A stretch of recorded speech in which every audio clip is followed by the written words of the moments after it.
Nice launch trajectory and countdown net. Pad is clear. 10, 9, 8. Launch auto sequence has started. 6, 5, 4, 3, 2, 1. Go for launch.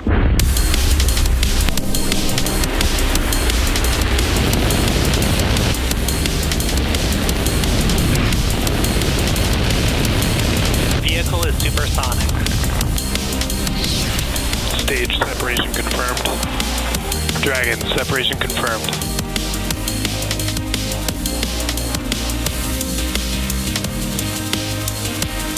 Stage 1 is transonic. Landing legs have deployed. And Falcon 9 has landed. You are looking at a live view of Falcon 9 awaiting liftoff at 1:31 p.m. Eastern Time from Space Launch Complex 40 at Cape Canaveral Space Force Station in Florida. Thank you all for tuning in to the GSAT-N2 mission. My name is Atticus Videra, and I'm a propulsion engineer here at SpaceX. Today we will be delivering the GSAT-N2 satellite to a geosynchronous transfer orbit on behalf of the New Space India Limited, or NSIL, which is the commercial arm of the Indian Space Research Organization, otherwise known as ISRO. The GSAT-N2 mission is NSIL's second demand-driven communication satellite that is the highest capacity unit ever built by ISRO.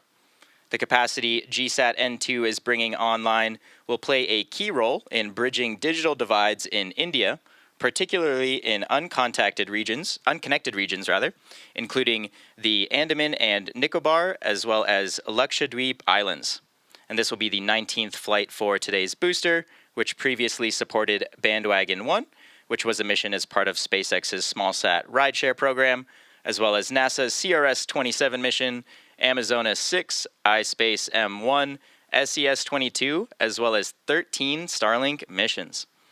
At just about T-minus 10 minutes, we are looking good for an on-time liftoff. The vehicle is healthy, and the range is ready to support.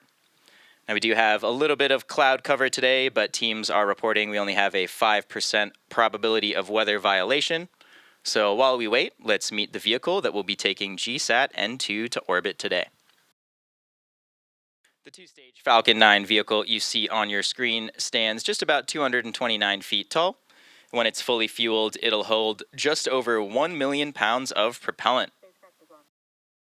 And we began loading those propellants on both stages of the vehicle at T-minus 35 minutes.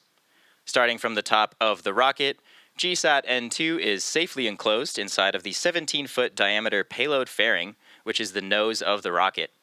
This fairing is made of a carbon composite material. The fairing protects the satellite on its way to orbit. And of course, the fairing is made up of two halves, which are jettisoned approximately 3 minutes into flight. And one of these fairing halves supporting today's mission is flight-proven, flying for its 5th time, and the other half is flying for its 1st time today. Both sides of the fairing will be recovered after today's flight by our fairing recovery ship, Bob. Now, below that payload fairing, we do have the second stage, which is the part of the rocket which will take our payload to its destination orbit.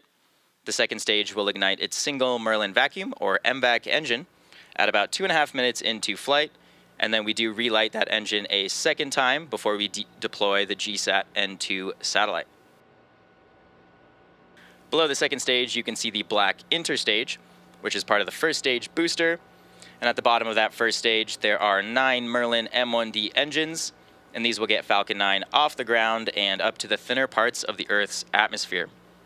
Shortly after liftoff, the first and second stages will separate from one another, and then the second stage will continue to orbit, while the first stage will start making its way back down to Earth. The first stage is designed to be reflown with minimal refurbishment between flights. Today's booster is flying for the 19th time, and we will be attempting to land on our drone ship, Just Read the Instructions, which you can see there on your screen, currently stationed in the Atlantic Ocean. If we are successful in recovering the booster today, it will mark the 371st successful recovery of an Orbital-class rocket. And lastly, that large truss structure that you see next to the rocket is the Transporter Erector, or TE. We use this to both roll the rocket out to the pad, as well as to raise it to its vertical launch position. In callouts over the nets, you might hear the TE referred to as the strongback from the launch team. And this TE also routes the vehicle's fluids, power, and telemetry umbilicals from the ground systems to the rocket and to the satellite, all the way up until the moment Falcon 9 transitions to internal power. And now that you're a little more familiar with the vehicle, let's learn more about today's payload, GSAT-N2.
We are at just about T-minus 5 minutes from liftoff of Falcon 9 from Space Launch Complex 40 at Tanks are Cape. pressurizing for strongback retract. You just heard the tanks are now pressing up in preparation for retracting the strongback.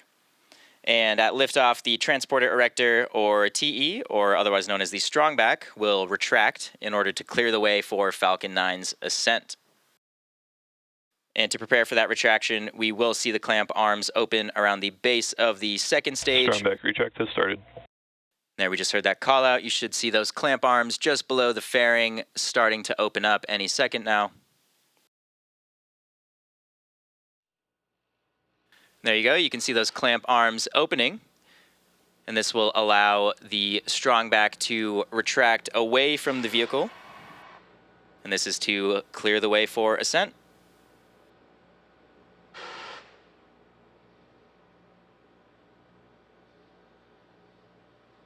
Should be seeing that strongback start to recline in just a couple seconds here.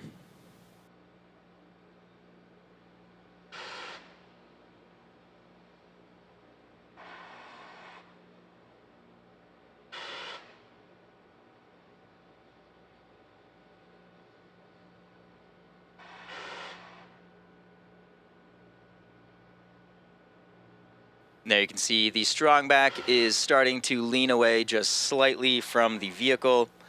At this point in the countdown, both the first and second stages are nearly fully loaded with 1 million pounds of kerosene fuel and liquid oxygen. The first stage and the second stage should finish loading propellant just about a minute apart from each other, with the first stage wrapping up at T-minus 3 minutes, and the second stage will wrap up at around T-minus 2 minutes. And those white clouds you see around the vehicle are formed as the chilled gas above the LOX tank liquid surface vents overboard to maintain pressure in the tanks as needed. When this gas comes into contact with the warmer Florida air, it does condense the water in that air. Stage 1 LOX load is complete. And as we just heard, we finished LOX loading on stage 1. And as I was saying, when that cold gas contacts the warmer Florida air, it will condense and form those clouds that you see there on your screen. Coming up next at T-minus 2 minutes, we should hear that LOX loading has completed on the second stage. Following that, at T-minus 60 seconds, Falcon 9 will be in startup. And startup means that the rocket's autonomous internal flight computers have taken over the launch countdown. And following that, just inside of T-minus 2 seconds, we will light those 9 Merlin 1D engines for liftoff. So far, the payload continues to be healthy, and the Falcon 9 team is tracking no issues on the rocket at this time. Stage 2, LOX load is complete. And there we just heard that call out. Stage 2 LOX loading is complete, which will wrap up propellant loading on the vehicle. And that began at around T-minus 35 minutes. So again, coming up next at T-minus 1 minute will be the startup phase. So let's listen in as we hear a series of callouts that lead up to launch. Ground gas closeouts. So that first callout you just heard was for ground gas closeout. You can see a little bit of the remaining propellant in the TE lines is now being vented. And you can see that cloud forming as we clear those lines out.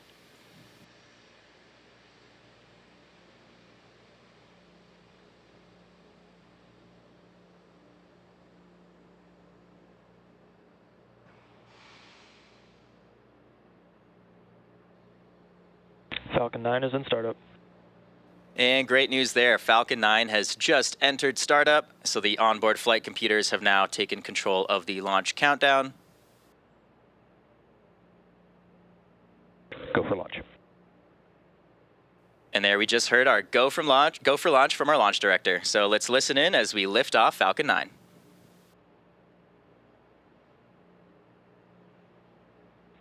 T-minus 30 seconds.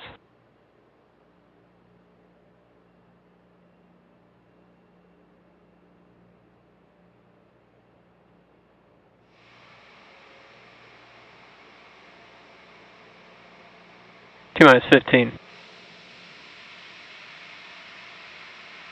10, 9, 8, 7, 6, 5, 4, 3, 2, 1. Ignition and liftoff. Go Falcon, go GSAT-20.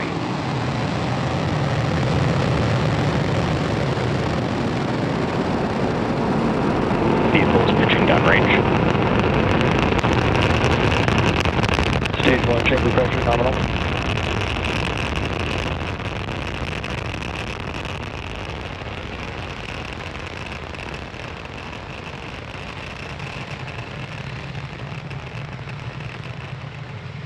T plus 30 seconds into flight, Falcon 9 has successfully lifted off from Space Launch Complex 40 at Cape Canaveral Space Force Station, carrying the GSAT-N2 satellite. Now, during ascent here, we will Power tilt. and telemetry are nominal. We will tilt or gimbal the engines, and this will turn the rocket horizontally in a maneuver known as a gravity turn. Now we're still going up, as you can see in that telemetry in the bottom left side of your screen. Falcon 9 is supersonic. But we're also heading horizontally away from the launch pad, now at supersonic speeds. We should be throttling the engines down soon in preparation for max Q, or maximum aerodynamic pressure. Max Q. There we go, we just heard that call out. This is a critical moment during flight because the combined stresses caused by Falcon 9 accelerating through the atmosphere and the ambient static pressure are at their greatest. Now, the rocket typically needs to go about 17,500 miles per hour horizontally in order to avoid being pulled back down to Earth and to get into orbit. You can track our progress to orbit by keeping an eye on that stage 1 telemetry in the bottom left side of your screen. We just heard we're starting the Ascent chill on the MVAC engine, and we are coming up on a series of events. Those are main engine cutoff, or MECO, followed by stage separation, second engine start 1, or SES1, and then following that is fairing separation. During MECO, we do shut down those 9 M1D engines, and then following that, we separate the first stage and the second stage. Once separated from the second stage, the booster will flip its orientation and begin heading back to Earth, and simultaneously, the second stage MVAC engine will ignite. Following that quickly will be a fairing separation. So we should be coming up on MECO in just a few seconds here.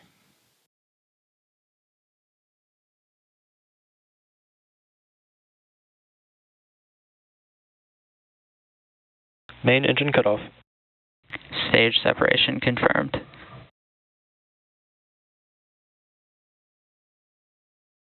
MVAC ignition. And there we go. We just saw that series of events, starting with main engine cutoff, followed by stage separation, and then following that was second engine start 1. As you can see there on your screen, the MVAC engine is now lit in space and heading towards orbit. Coming up shortly, you should hear a call out for fairing separation. Getting some great views of both stages in flight right now. You can see the first stage on the left side of your screen, now in a coast phase, and the second stage on the right side of your screen, burning towards orbit. Fairing separation confirmed. And there we go. Great news. Just saw those two fairing halves separate. Our payload GSAT-N2 is now exposed to the vacuum of space, heading towards its intended orbit. Now we're just at about T plus 3 minutes and 45 seconds into today's mission. At T plus 6.5 minutes, we expect to have some great views of the first stage entry burn. Now for this entry burn, we do light 3 of the M1D engines on the first stage, and that'll start with the center E9 engine, followed shortly by E1 and E5 engines. And this slows the vehicle down as it passes back into the Earth's atmosphere. We need to do this in order to reduce re-entry forces, and this ultimately helps us recover and reuse the second stage, or the first stage rather. During this entry burn, Falcon 9 is decelerating by firing its Merlin engines, but we are still moving very fast. And this causes the vehicle to fly through Merlin's exhaust gases, also sometimes called the rocket's plume, and this will deposit a layer of soot on the vehicle's surface, and that's why our flight-proven vehicles look so toasty. And of course, that soot comes from the carbon-based fuel that Falcon 9 uses.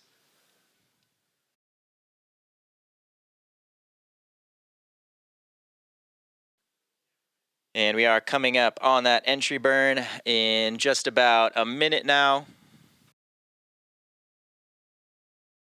You might notice in the first stage telemetry on the bottom left side of your screen, our altitude is now decreasing while our speed is increasing. Gravity has taken over and the vehicle is Both now... vehicles are on nominal trajectories. The first stage is now heading back down towards Earth on a nominal trajectory, as we just heard on the nets. And of course, the second stage continuing to accelerate towards its intended orbit, now going over 13,000 kilometers per hour at an altitude of 160 kilometers.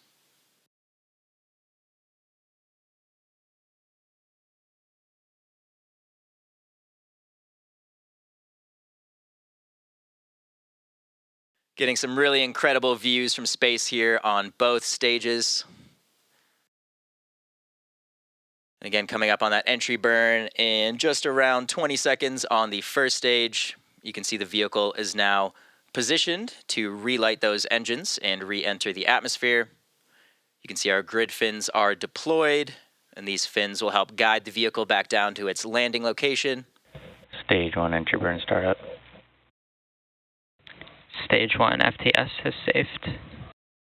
There we just heard the call out for the entry burn, and as you can see, those engines are now burning on the first stage and rapidly slowing us down, and this burn should last just around 20 seconds.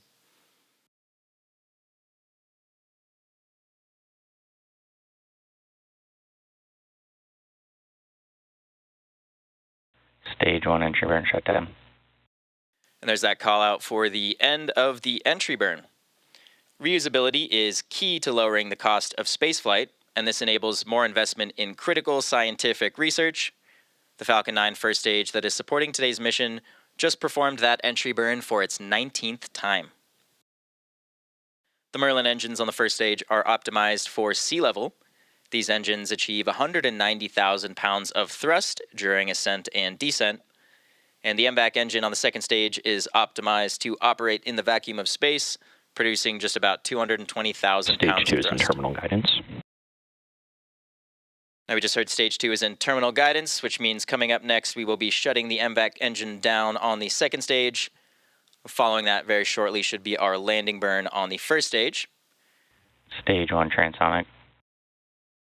Now we just heard the stage 1 is now traveling below the speed of sound. You can see we are approaching some cloud cover on the left side of your screen. Stage 2 FTS is saved. And again, as a reminder, we are targeting a landing on our drone ship. Just read the instructions, which is currently in the Atlantic Ocean. Stage 1 landing burn. There we go. Shutdown. We just heard the landing burn has started on the first stage, and the second engine has now shut down. You can see the drone ship just below the first stage there as we come in for a landing. Nominal orbital insertion. Stage 1 landing light deploy.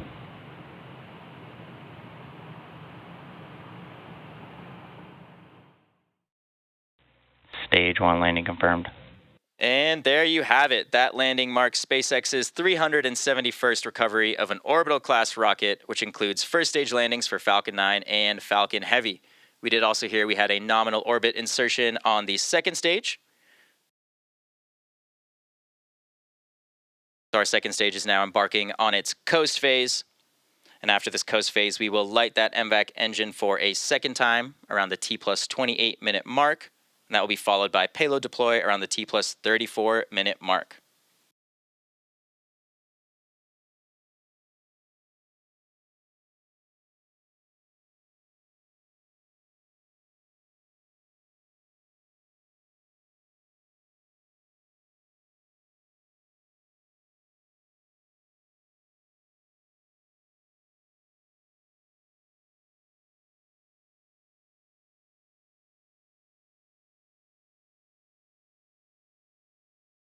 Our customer for today's mission is New Space India Limited. This is Brian Malin on Countdown 1. I wanted to say a special word for Michael Taylor, as this will be his final mission. He has been at the forefront of spaceflight for the United States for several decades.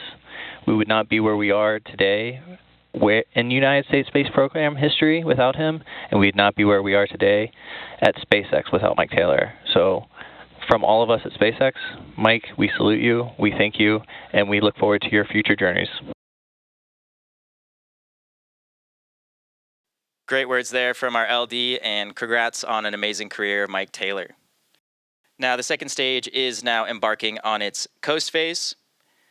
And again, as I said, we will be lighting that engine for a second time around the T plus 28-minute mark, and following that is payload deploy at the T plus 34-minute mark. And before we take a short break for that coast phase, we do have a couple of messages from our customer, the Indian Space Research Organization. And after that, we'll see you back here in just about 15 minutes. GSAT-N2 is a next-generation communication satellite owned by NSIL, weighing 4,700 kilogram, built by ISRO for meeting the high-throughput communication requirements. It's primarily operating in Ka band, providing almost 48 gigabytes per second throughput. This spacecraft is, after the launch, is going to be positioned at 68-degree east longitude, providing broadband services and in-flight connectivity, primarily on the Indian region. There are going to be about 32 sport beams covering India mainland and islands of this region. And primarily this is designed to also to enhance the capacity by providing 8 narrow sport beams over the northeastern region of India, which requires this support for essential communication requirements. The whole spacecraft is designed using the ISRO's well-proven I-6K bus with a 6.2 kilowatt power generation operating in 70 volts bus voltage. And the propulsion system is a bipropellant system for orbitizing and its station keeping. And we are expecting that its precise launching, we will have an orbital life of almost 14 years. While building the spacecraft, we used the support of Indian industries who built us with a lot of subsystems, including structures and hardwares meant for the satellites and also the payloads. And ISRO centers contributed in various ways to build the satellite finally. I'm really happy that the satellite is now ready for launch and will reach its destined orbit. Meantime, in the ground, as soon as the satellite is in the required spot, we are ready with the ground infrastructure to provide the network or communication very, very fast as soon as it is made declared operational. Hoping to see the launch go really fine, and all the very best to the team.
Welcome back to the GSAT-N2 mission. We've had a great mission so far. Falcon 9 lifted off at 1:31 p.m. Eastern Time from Space Launch Complex 40 at Cape Canaveral Space Force Station in Florida. We did have a successful ascent, fairing separation, and second stage orbit insertion. Those fairing halves are being recovered by our recovery ship Bob, and this was the 5th flight for one fairing half as well as the 1st flight for the other. We also did recover the 1st stage on our drone ship, and that marks its 19th landing. Now we're just moments away from a second ignition of the MVAC engine on the 2nd stage, and this will carry the GSAT-N2 payload into the orbit needed to deploy the satellite. This burn will be followed by shutdown of the MVAC, also known as second engine cutoff or SECO-2. So let's wait for those callouts. Should be starting that engine in just around 40 seconds.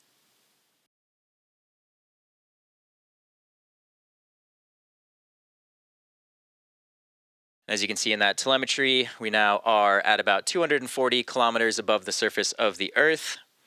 We are now in what's called a parking orbit, and the second burn will take us to our geostationary transfer orbit, which is the deploy orbit for the GSAT-N2 payload.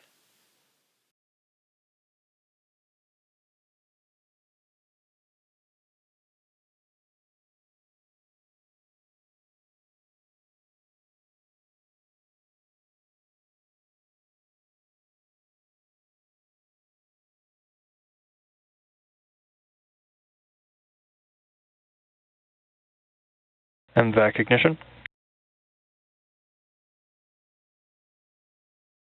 As you can see there on your screen, we did just light the MVAC engine. We are now accelerating into our geostationary transfer orbit. This burn should last just around a minute in total.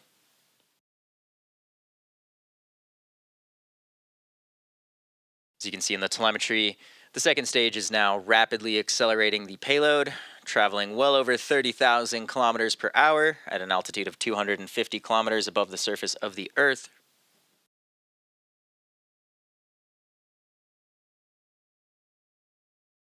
Getting some great views of the MVAC nozzle glowing that bright orange as it radiates heat away into the vacuum of space.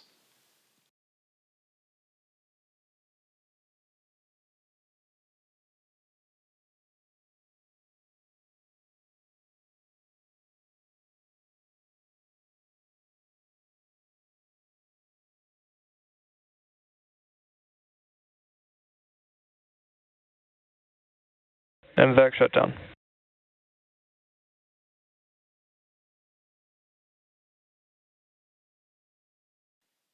And with that second engine cut off, Nominal orbital insertion. and a nominal orbit insertion, as we just heard, we are now just a few minutes away from payload deploy. We will take one more short break for the final few minutes of coast, and we'll see you back here in just about 4 minutes.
and welcome back again to the GSAT-N2 mission.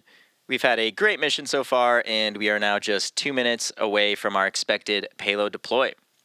Our customer for today's mission is New Space India Limited, which is the commercial arm of the Indian Space Research Organization, otherwise known as ISRO, which is a Government of India company under the Department of Space. GSAT-N2 is a communication satellite set to enhance broadband services, in-flight and maritime connectivity across the pan-India region, as well as provide cellular backhaul operations. The satellite has been specifically designed to meet the demanding service needs of remote unconnected regions, including the Andaman and Nicobar and Lakshadweep Islands. GSAT-N2 has a mission life of 14 years, and the entire capacity is spread across 25 wide spot beams and 8 narrow spot beams, with higher throughput concentrated in northeastern regions.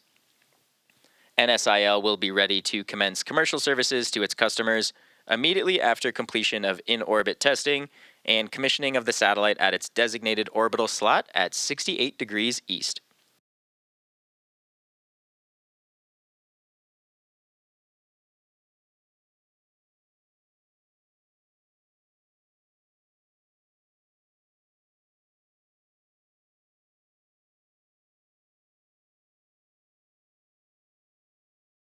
Getting a great view of the payload there on your screen. We are approaching payload deploy in just around 20 seconds.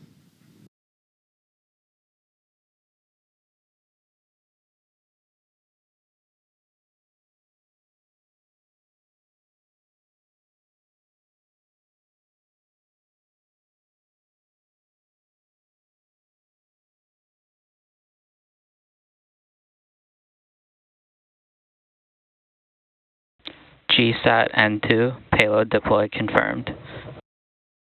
And there goes GSAT-N2. You just heard that call out, and you can see the satellite moving away from the second stage on your screen right now. That will wrap up our coverage for today. Thank you for joining us for SpaceX's 114th successful launch of 2024. All of us here at SpaceX want to give a big thank you to our customer, New Space India Limited, for entrusting us with today's mission. We also want to give a shout out to the Eastern Range and Federal Aviation Administration for supporting today's launch. And as always, of course, thank you to all of our viewers for tuning in and for your continued support. Remember to follow SpaceX on X for launch updates. Thank you all, and we'll see you again soon.